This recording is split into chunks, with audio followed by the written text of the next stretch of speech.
The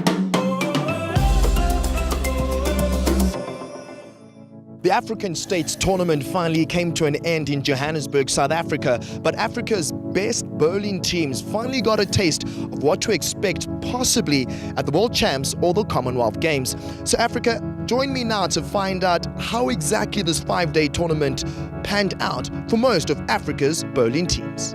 You see us here, you notice that all the countries that are participating are actually very, very much concerned about our participation here.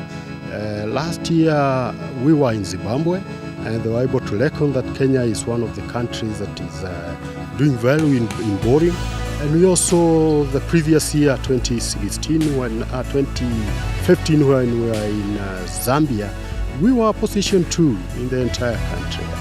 In the entire Africa, yes. I would say the team is good in the sense that even if they're behind, they don't give up. They have got a fighting spirit. For you to get to them, you need to really work hard as a team.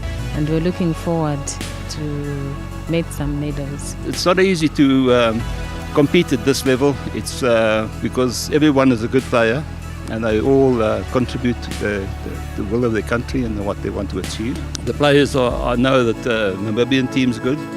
The South African team is being exposed to international competition. The Zimbabwe team, we've had them here before, and they've won a few disciplines, and so is Zambia. And I think even Botswana, I think, has got a good chance. Representing your country is always a high-level competition, and you always want to do the best for your country. And I think having our South African team that's winning gold medals has been quite a big revelation for us in the country. And to see the preparation of both South Africa teams on a month-to-month basis, you know, it must rub off on the other countries when they come and compete against us. The spirits are absolutely great, and we've got a good spirit amongst us, and our camaraderie, compatibility, we are there, and we're here actually to win. They've done very well this morning, and the venue is great, and I think they're going to do very well. Well, it's always tough, you know. In South Africa, they're always the favourites. But I mean, last year we did really well. We got in my 2 disciplines, we got 2 golds. So I guess that's what we're here for, you know, gold medals. But a second is always good here at the African States Tournament. But obviously, we're going for gold. This sport, most of the people perceive it to be an old man's game. But after having played it, us in my own country there, we have now started going into schools. My club is near this Catholic University. There are students there. Most of the times now during the weekends, especially Tuesday and Fridays, we invite them to come.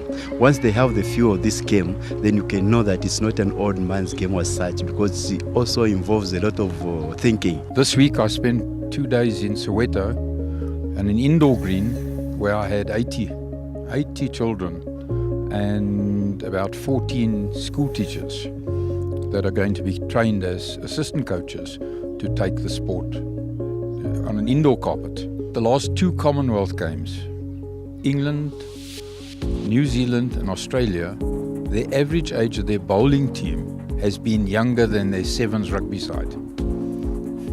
And sport and bowls is a non-contact sport. And we have a slogan, one sport for life. We started it, our youngest player is about 8 years old, and our oldest one is 109 years old. So anything between 9 and 109, bowls can accommodate. No matter what happens to you in that life, you become in an accident and you become disabled, you lose your sight, you can still play bowls. Just one thing before we start. All right. Your shoes. What about my shoes? Have to be flat.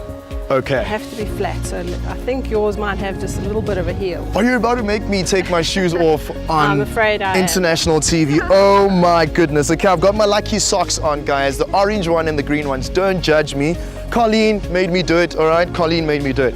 All right, cool. So we're having Bowling 101, and the first lesson obviously was on shoes, so you need to have flat shoes. Flat shoes, yes. The whole dress is relaxed over the years. It's really a lot more casual and a lot more vibrant with colours and those kinds of things. So, but the main thing is so that you don't damage the green, because it's quite well manicured. And Okay, wonderful. Well, that's the first lesson. I can't wait to find out what's next. What's the next lesson that you can teach us? okay, this is a jack or a kitty, and this is where you start your end off on. So every end you roll, your 4 balls is called an end, and you start off with a jack. And that's across the green. Yes, you roll it down the rink, and the person on the other side normally positions it in line with the number as well, so that you're playing from mat to jack. Okay, so I position my feet on the mat, and I then take a step and deliver the jack. So there's a whole technique in how you need to stand and release the kitty. Yeah, it's a lot easier than the bowl, because you see the jack or the kitty ran straight. You'll see the bowl has a bias. So I've got to take grass as such, or send it out so that it can curl in towards the kitty. But I've got to judge how much I need to take grass as such, as to get it there. I've got to judge the distance as well as the curve. Well, I guess that's why she got a gold medal at the Commonwealth Games. What is the next lesson you can teach us?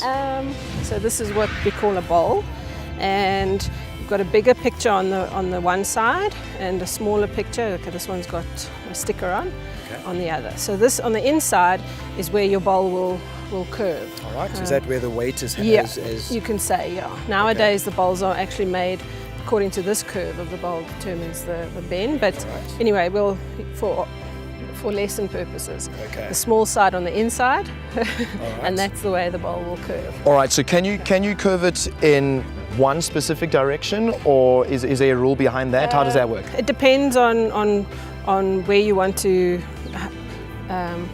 Yeah, you can play either side. What we call is a forearm or forehand, like the tennis players, a forearm, and then you swap it around so that the small one is on the inside for the backhand. All right, kindly demonstrate. Okay. All up to you. All right, so okay, I hold my fingers like that. Okay, turn it around, the small part's on the inside. Okay, and then I take a step.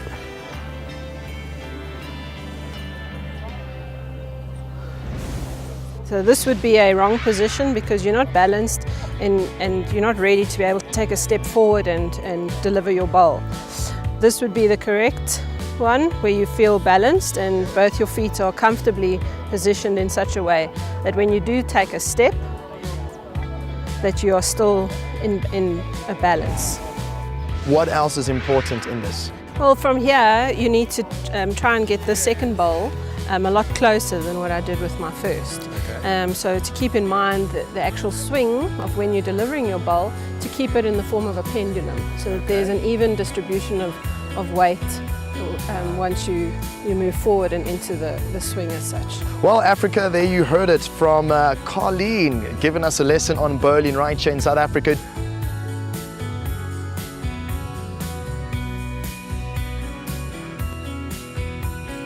It feels good, and my goals are to go and try and play professional balls.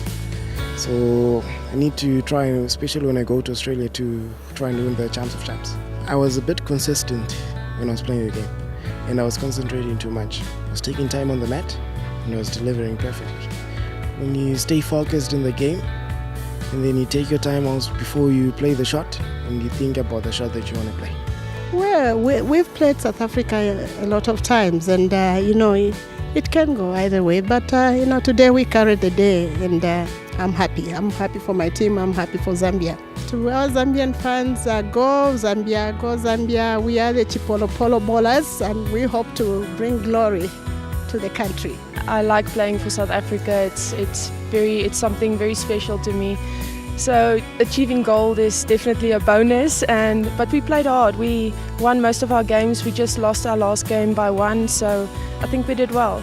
You always have your doubts and you always have hope. So, but we were positive. We went for gold. We wanted to get gold, and that's what we came here to do. For myself, I would really like to make the Commonwealth side. We are busy preparing for it. We're having a lot of training camps. So just giving my all and putting my hours in and hopefully making the team. Bowls is no longer old people's sport. It's definitely a young people's sport. And I mean, if you just look at this tournament, there's a lot of youngsters playing and it's getting younger by the day. I mean, we have a lot of under 15, under 19 or under 20 and under 30 tournaments in South Africa, which is growing every year. So yeah, it's definitely not an old people's sport anymore.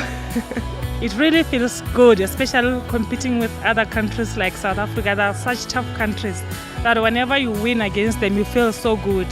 So what awaits for these African teams? The World Championships and the Commonwealth Games. They started on Sunday and only a few were victors.